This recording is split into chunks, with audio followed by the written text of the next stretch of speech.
بسم اللہ الرحمن الرحیم۔ روزنامہ الفضل انٹرنیشنل، سوموار 11 ستمبر 2023۔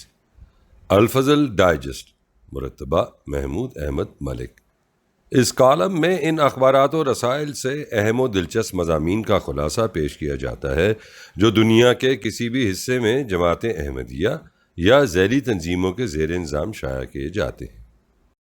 حضرت صاحبزادہ مرزا بشیر احمد صاحب رضی اللہ عنہ، گزشتہ سے پیوستہ دوسرا اور آخری حصہ۔ حضرت نواب مبارکہ بیگم صاحبہ رضی اللہ عنہ بیان فرماتی ہیں، آپ رضی اللہ تعالیٰ عنہ کو حضرت اماں جان رضی اللہ عنہ سے بے حد محبت تھی۔ روز آ کر بیٹھنے کے علاوہ مسجد میں جاتے آتے بھی خیریت پوچھ کر جاتے، اپنے دل کا ہر درد دکھ اماں جان سے بیان کرتے اور ان کی دعا پیار و محبت کی تسلی سے تسکین پاتے۔ جب آمدنی کم اور گزارا اپنا بھی مشکل ہوتا تھا تو بھی ہر ماہ کچھ رقم حضرت اماں جان کے ہاتھ میں ادب اور خاموشی سے دے دیتے۔ انہیں ضرورت تو نہیں تھی لیکن آپ رضی اللہ تعالیٰ عنہ کی محبت میں رکھ لیتی۔ محترم مرزا مظفر احمد صاحب لکھتے ہیں کہ حضرت اماں جان رضی اللہ عنہ کو ابا جان رضی اللہ تعالیٰ عنہ سے بہت پیار تھا۔ میری نظروں کے سامنے اماں جان قادیان میں ان سیڑھیوں کے اوپر جو ہمارے مکان اور حضرت صاحب کے مکان کو ملاتی ہیں کھڑی دکھائی دیتی ہیں۔ ہاتھ میں پلیٹ ہوتی جس میں کوئی کھانے کی چیز جو انہوں نے پکائی ہوتی تھی پکڑی ہوتی اور آواز دے کر کہتی کہ میاں تمہارے لیے لائی ہوں، لے لو۔ کبھی صرف میاں کہتی تھیں، کبھی میاں بشیر اور کبھی صرف بشرا۔ حضرت اماں جان کے ابا جان کے ساتھ تعلق کا حضرت مسلم موعود کو بھی احساس تھا۔ قادیان سے یہ خبریں آنے پر کہ مقامی حکام کسی بہانے سے ابا جان کو قید کرنا چاہتے ہیں، حضور کے ارشاد پر ابا جان بڑے مخدوش حالات میں قادیان سے روانہ ہو کر جب لاہور پہنچے تو حضور رضی اللہ عنہ نے پہلے سجدہ شکر ادا کیا اور پھر آپ کا ہاتھ پکڑ کر حضرت اماں جان کے پاس لائے اور فرمایا، لیں اماں جان، آپ کا بیٹا آ گیا ہے۔ 22 ستمبر 1947 کو حضرت مرزا بشیر احمد صاحب رضی اللہ عنہ قادیان سے لاہور پہنچے تو حضور رضی اللہ عنہ نے حفاظت مرکز کے نام سے درویشان قادیان کے لیے ایک سیغہ قائم فرمایا جس کا ناظر آپ رضی اللہ عنہ کو مقرر فرمایا۔ 1948 میں جلسہ سالانہ قادیان کے لیے آپ رضی اللہ عنہ نے اپنے پیغام میں تحریر فرمایا کہ قادیان کے دوست 3 طریق پر اپنے فریضہ سے عہدہ برآ ہو سکتے ہیں۔ اول، شریف مزاج سنجیدہ غیر مسلموں کو تبلیغ کر کے۔ دوم، دینی اور اخلاقی لحاظ سے اپنا عملی نمونہ قائم کر کے۔ سوم، اسلام و احمدیت کی اشاعت کے لیے دعائیں کر کے۔ درویشان قادیان اور ان کے متعلقین کے لیے اس قدر شفقت آپ رضی اللہ عنہ کے دل میں تھی کہ سخت تکلیف اور شدید مصروفیت میں بھی اگر کوئی درویش ملنا چاہتا تو فوراً باہر تشریف لے آتے، اور اگر اٹھ کر باہر جانے کی طاقت نہ ہوتی تو اسے اندر بلا لیتے اور ہر ممکن اعزاز فرماتے، اس کی باتوں کو غور سے سنتے، حالات دریافت فرماتے اور اصرار کرتے کہ کوئی کام ہو یا ضرورت ہو تو بے تکلف کہیں۔ آپ رضی اللہ عنہ چونکہ درویشان کی عظیم قربانی سے باخبر تھے اس لیے ان کے بچوں کے حالات سے بھی باخبر رہتے اور ان سے اپنے بچوں کی طرح پیار کرتے۔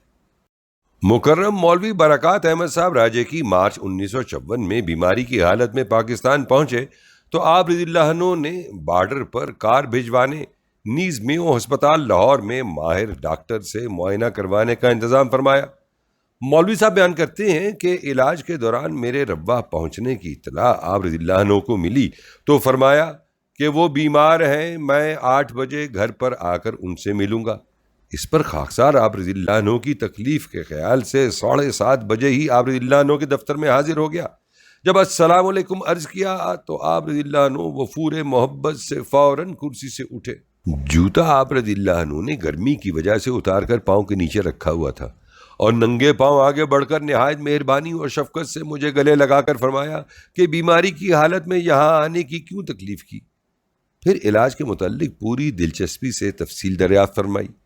غرض، درویشان قادیان میں اگر کوئی بیمار ہوتا تو آپ رضی اللہ عنہ اس کے علاج کے لیے ہر ممکن تدابیر اختیار فرماتے۔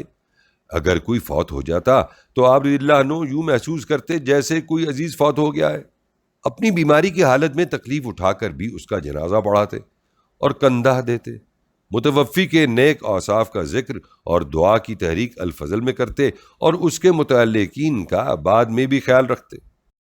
مبلغین کے ساتھ آپ رضی اللہ عنہ کی محبت کا ذکر کرتے ہوئے مکرم بشارت احمد صاحب امروہی لکھتے ہیں کہ محترم مولوی عبدالحق صاحب ننگلی مغربی افریقہ سے واپس تشریف لائے تو ان کی خواہش پر میں انہیں حضرت صاحبزادہ صاحب رضی اللہ عنہ سے ملانے دفتر لے گیا۔ آپ رضی اللہ عنہ اس وقت نہایت ہی ضروری تصنیف میں مصروف تھے۔ مجھے دیکھ کر کچھ کبیدہ خاطر ہوئے، لیکن جو ہی میں نے یہ عرض کی کہ یہ مغربی افریقہ میں تبلیغی خدمات سر انجام دے کر واپس تشریف لائے ہیں، تو آپ رضی اللہ عنہ کے چہرے پر بشاشت کی ایک لہر دوڑ گئی۔ اسی وقت قلم ہاتھ سے چھوڑ دیا، اٹھے اور مولوی صاحب سے بغل گیر ہو گئے اور کافی دیر تک ان سے تبلیغی تربیتی اور دیگر امور پر گفتگو فرمائی۔ مکرم مولانا محمد صدیق امرتسری صاحب تحریر کرتے ہیں کہ سنگاپور روانہ ہونے سے چند گھنٹے قبل خاکسار آپ رضی اللہ عنہ کی خدمت میں الوداعی ملاقات کے لیے حاضر ہوا تو باوجود نقاہت کے اٹھ کر دروازے تک تشریف لائے اور مصافحہ کے بعد بڑی شفقت سے مجھے اندر لے گئے اور پاس بٹھا کر گفتگو فرماتے رہے۔ قیمتی نصائح میں آپ رضی اللہ عنہ نے یہ بھی فرمایا، آپ ایسی جگہ جا رہے ہیں جو آپ کے لیے نئی ہے، آپ کو معمول سے زیادہ دعائیں اور جد و جہد کرنی پڑے گی۔ سب سے بڑی تبلیغ ایک مبلغ کا اپنا نمونہ ہے، اس کے بعد دعا اور علم و حکمت اور تجربہ وغیرہ کام کرتے ہیں۔ اپنے نفس کا متواتر محاسبہ کرتے رہنا چاہیے اور اپنے تبلیغی اور تربیتی کام اور اس کے نتائج کا جائزہ لیتے رہنا چاہیے۔ ہر ایک سے ایسا سلوک کرنا چاہیے کہ ہر فرد جماعت اللہ تعالیٰ کی ہستی کے بعد مبلغ کو اپنا مددگار و معاون اور ہمدرد و شفیق باپ اور بھائی یقین کرے۔ پہلے مبلغ کے طریقہ کار کو حتی الامکان اسی طرح جاری رکھنا چاہیے اور اگر کوئی تبدیلی کرنی بھی پڑے تو سابقہ طریقہ کار کے نقائص سامنے نہ لائے جائیں، بلکہ پہلوں کے کاموں اور کوششوں کی تعریف ہو اور ان کے لیے دعائیں جاری رہیں۔ پھر آپ رضی اللہ عنہ نے ہاتھ اٹھا کر دعا کروائی اور آپ دیدہ آنکھوں سے معانقہ کر کے رخصت فرمایا۔ آپ رضی اللہ عنہ کی علمی خدمات مثالی ہے۔ آپ رضی اللہ عنہ کو علم حدیث اور تاریخ اسلام سے فطری تعلق تھا۔ کتاب سیرت خاتم النبیین صلی اللہ علیہ وآلہ وسلم میں آپ رضی اللہ عنہ نے حضور صلی اللہ علیہ وآلہ وسلم سے عشق کا غیر معمولی اظہار کیا ہے۔ غیروں کی طرف سے حضور صلی اللہ علیہ وسلم کی کردار کشی کی ہر کوشش کا رد فرمانے کے علاوہ کئی علمی مسائل مثلاً جمع و ترتیب قرآن کریم، معجزے کی حقیقت، جہاد بالسیف، غیر مسلموں سے رواداری، جزیہ، غلامی، عورتوں کے حقوق، تعدد ازواج، شادی اور طلاق کے متعلق اسلامی قوانین اور اسلام کی عادلانہ جمہوری طرز پر حکومت پر سیر حاصل بحث فرمائی ہے۔ کتاب سیرت المہدی علیہ السلام کے 3 حصے آپ رضی اللہ عنہ کی زندگی میں شائع ہوئے۔ آپ رضی اللہ عنہ کا ارادہ تھا کہ حضرت مسیح موعود علیہ السلام کی ایک مفصل سوانح عمری لکھیں گے۔ آپ رضی اللہ عنہ نے اسی ارادے کے ماتحت ذکر حبیب پر متعدد تقاریر فرمائیں جو سیرت طیبہ، در منشور، در مکنون اور آئینہ جمال کے نام سے شائع ہوئیں۔ سلسلہ احمدیہ بھی آپ رضی اللہ عنہ کی یادگار تالیف ہے۔ دیگر کتب میں کلمۃ الفصل، تصدیق المسیح، الحجۃ البالغ، ہمارا خدا، تبلیغ ہدایت، ختم نبوت کی حقیقت، 40 جواہر پارے وغیرہ شامل ہیں۔ آپ رضی اللہ عنہ کی ہر تالیف یا مضمون کو اپنے موضوع کے اعتبار سے مشعل راہ کی حیثیت حاصل ہے۔ آپ رضی اللہ عنہ نے ہوش سنبھالتے ہی خدمت دین کے لیے اپنے آپ کو وقف کر دیا تھا۔ حضرت خلیفۃ المسیح اول رضی اللہ عنہ نے آپ رضی اللہ عنہ کو صدر انجمن احمدیہ کی مجلس معتمدین کا ممبر نامزد فرمایا۔ خلافت ثانیہ کے ابتداء میں آپ رضی اللہ عنہ الفضل کے مدیر رہے۔ رسالہ ریویو آف ریلیجنز کی خدمت بھی ایک عرصے تک آپ رضی اللہ عنہ کے سپرد رہی۔ مدرسہ احمدیہ کے ہیڈ ماسٹر، کئی سیغوں کے سال ہا سال تک نگران، نیز ناظر اعلیٰ بھی رہے۔ انگریزی ترجمۃ القرآن کے کام میں بھی نمایاں حصہ لیا۔ قیام پاکستان کے سلسلے میں حضور رضی اللہ عنہ کی ہدایات کے تحت شاندار خدمات انجام دی۔ حضور رضی اللہ عنہ نے 31 اگست 1947 کو قادیان سے ہجرت کرتے وقت آپ رضی اللہ عنہ کو امیر مقامی مقرر فرمایا۔ پاکستان آنے کے بعد حفاظت مرکز کا اہم شعبہ آپ رضی اللہ عنہ کے سپرد ہوا۔ حضور رضی اللہ عنہ کی بیماری کے ایام میں آپ رضی اللہ عنہ نگران بورڈ کے صدر بھی رہے۔ آپ رضی اللہ عنہ کی شکل نورانی، قد لامبا، وجیح چہرہ، موٹی موٹی مگر نیم واہ آنکھیں، ابھری ہوئی ناک، بھرے بھرے ہاتھ پاؤں اور جسیم و پر وقار وجود تھا۔ لباس نہایت سادہ ہوتا، سفید قمیض، سفید شلوار، لمبا کھلا کوٹ اور پگڑی پہنتے تھے۔ خوراک بھی بہت سادہ ہوا کرتی، پرتکلف اور مرغن کھانوں کے دل دادا نہیں تھے۔ کھمبی اور پالا گوشت شوق سے کھایا کرتے تھے۔ ہجرت کے بعد مشکلات کا زمانہ آیا تو صبح چائے کے ساتھ بھنے ہوئے چنے کھا کر گزارا کر لیتے۔ پھل بھی پسند فرماتے، خصوصاً عمدہ قسم کے آم اور کیلے آپ کو بہت پسند تھے۔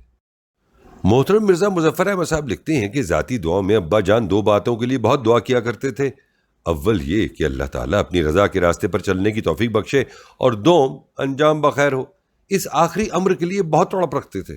مجھے کئی بار فرمایا کہ ایک انسان ساری عمر نیکی کے کام کرتا ہے، لیکن آخر میں کوئی ایسی بات کر بیٹھتا ہے جو خدا کی ناراضگی کا مورد ہو جاتی ہے اور جہنم کے گھڑے کے سامنے آ کھڑا ہوتا ہے۔ ایک دوسرا انسان ساری عمر بد اعمال میں گزارتا ہے، لیکن آخر میں ایسا کام کر جاتا ہے جو خدا کی خوشنودی کا باعث ہو جاتا ہے۔ سو اصل چیز انجام بخیر ہے۔ ایک بار آپ رضی اللہ عنہ نے بڑے اضطرار سے دعا کی کہ خدا سے انجام بخیر کے بارے میں کوئی تسلی مل جائے، تو قرآن کریم کی تلاوت کے دوران یکدم دائیں ورق پر موٹے الفاظ میں صرف یہ دو الفاظ لکھے نظر آئے: بغیر حساب۔ طبیعت کے لحاظ سے آپ رضی اللہ عنہ بہت حساس تھے اور لوگوں کے جذبات کا خاص خیال رکھتے تھے۔ طبیعت میں نفاست اور باریک بینی تھی، ہر چیز اپنی جگہ پر سلیقے سے رکھتے تھے۔ اس ملانے طبیعت کے لحاظ سے ہر چیز کو تحریر میں لے آتے تھے۔ ہر معاملہ کی علیحدہ فائل کھول کر اس میں تمام متعلقہ کاغذات اہتمام سے رکھتے تھے۔ معاملے میں بہت صاف گو تھے، ہر چیز کا حساب رکھتے اور اس میں کسی قسم کی کوتاہی نہ خود کرتے اور نہ دوسرے کی طرف سے پسند فرماتے۔ چند ماہ سے آپ رضی اللہ عنہ کو متعدد منظر خوابیں اپنی وفات کے متعلق آ رہی تھیں۔ اس کا پہلا اشارہ مجھے مئی میں کیا، جب میں عید کے بعد واپس راولپنڈی کے لیے رخصت ہو رہا تھا۔ پھر 24 اگست کے قریب لاہور گیا تو فرمانے لگے، اب تو چلاؤ ہی ہے۔ خوابوں کی تفصیل نہیں بتاتے تھے، البتہ ایک بزرگ کے نام خط میں آپ رضی اللہ عنہ نے تحریر فرمایا کہ میری زبان پر حضرت مسیح موعود علیہ السلام کا شعر جاری ہوا: بھر گیا باغ اب تو پھولوں سے، آؤ بلبل چلیں کہ وقت آیا۔ بہرحال آپ رضی اللہ عنہ کی طبیعت پر یہ گمان غالب تھا کہ آپ رضی اللہ عنہ کی وفات کا وقت قریب ہے۔